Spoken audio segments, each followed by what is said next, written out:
महाराज जी, जैसे नवीन अवस्था में अगर वैधव्य आ जाता है महाराज जी, तो क्या ससुराल से माँ बाप के घर में रहना ज्यादा उचित रहेगा?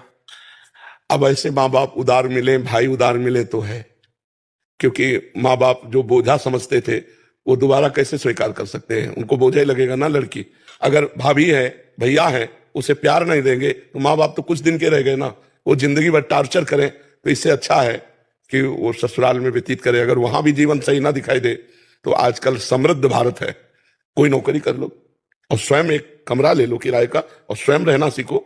हमारी भारत की लड़कियां तो बॉर्डर पे भी लगी हैं, और अपने धर्म से चलो और अपना जीवन जीने सीखो। जीवन अब वो समय नहीं है कि घर की बातें सहते रहो, और विधवा हो गई तो घर के लोग टॉर्चर कर रहे हैं। महाराज जी, आज शरीर का जन्मदिन है महाराज जी, लेकिन लगता है कि असली जन्म तो आपसे मिलने के बाद हुआ है, अब तक भ्रम में था। महाराज जी, एक भगवत मार्ग के पथ को क्या अपना जन्मदिन मनाना चाहिए, और अगर मनाना चाहिए तो कैसे मनाना? वो उत्सव मनाना चाहिए। हम तो कहते कोई बहाना मिले, कोई बहाना मिले हम उत्सव मनाएं, पर अच्छा कैसे?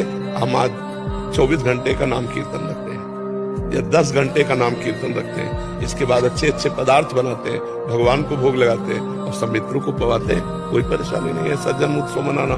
लेकिन मोमबत्ती बुझा के और शराब की पार्टी मना, ये तो हम नहीं करेंगे। ये बहुत निकृष्ट बात है, नहीं करनी चाहिए। नहीं, मोमबत्तियां जलानी चाहिए, हमारा जीवन प्रकाशमय हो। पता नहीं कौन सी रीति चल गई। हम तो कहते घी का दीपक जलाओ।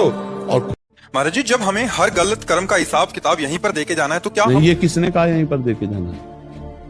ऐसा तो नहीं कहा गया कि पूरा यहीं पर देके जाना है। नहीं, यहाँ से लाद के ले जाना है। यहाँ तो जैसे आपको बताते हैं बिल्कुल ऐसा पक्का समझना। पुलिस घर से पीटती ले जाती है ना थाने तक, ये थाने में अच्छी धुलाई होती है, ठीक ठाक करके उनको लिए जज के सामने पेश किया जाता है। तो इतनी जो सजा हुई वो कोई सजा में नहीं मानी जाएगी। सजा तो अभी जज देगा। क्यों? ये जो लाठी चली, गाली मिली, पिटाई हुई थाने में, ये तो ब्याज है, ये सजा में नहीं है। सजा तो वहां जज देगा। अब नहीं, फिर वो सजा भोगो। ऐसे ही ये जो पाप का यहाँ तुम्हें दिखाई देता है, ये ब्याज है। सजा तो नर्क में मिलेगी। इसीलिए कहते हैं नाम जप कर लो, गलती सबसे हो। महाराज जी, और उसके बाद अभी शादी घर वालों की अनुकूलता में कहीं करनी पड़ी और शादी हो गया महाराज जी, उसके बाद क्या पुराने वाले से संबंध? एक पहली बात महाराज जी, और दूसरी बात महाराज जी, क्या उनको हम सच्चाई बतानी चाहिए पतिदेव को? हाँ, वैसे कोशिश करनी चाहिए कि ना बताए जो गलती हो गई, क्योंकि उससे पति के प्यार में लघुता आ जाएगी। अपनी बात को, अपनी गलती को ना बतावे और आगे कभी भूल से गलती ना होने दे।